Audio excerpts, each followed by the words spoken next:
Bismillahirrahmanirrahim. Saya akan memberikan penjelasan tentang zakat.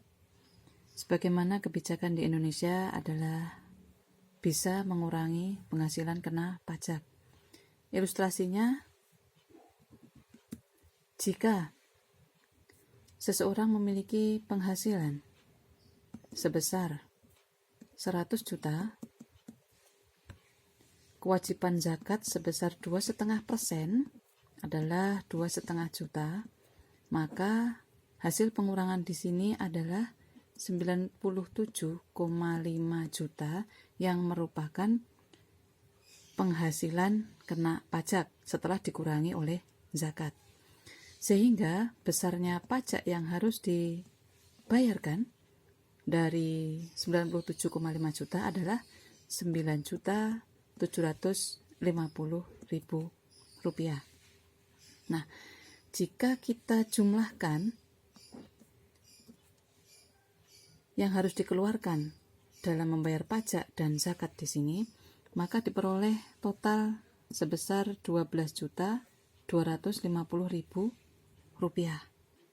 Nah, kemudian yang kedua, saya akan memberikan perbandingan jika seseorang itu hanya membayar pajaknya saja 10% dari 100 juta, yaitu 10 juta rupiah.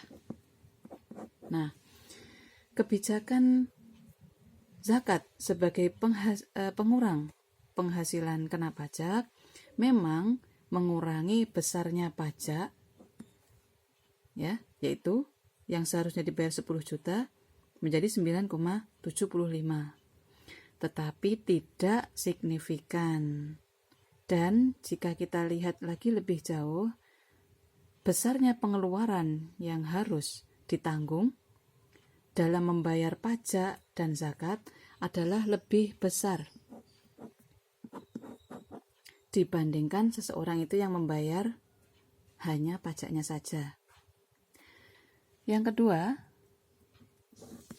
adalah kebijakan zakat itu jika bisa mengurangi pajak. Zakat mengurangi pajak. Dari ilustrasi tersebut, dari penghasilan 100 juta, kemudian sebesar 10% adalah pajak, yaitu 10 juta. Ya, jadi kewajiban pajaknya adalah 10 juta. Dapat dikurangi dengan zakat yang telah dibayarkan, yaitu sebesar 2,5 juta. Sehingga total pajak yang dibayarkan adalah 7,5 juta rupiah.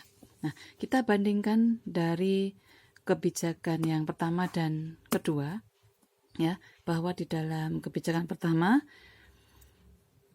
pembayaran zakat di sini, ya, menjadi kurang begitu meringankan, ya, kurang membuat seseorang itu untuk motivasi membayar zakat, disiplin dan rutin.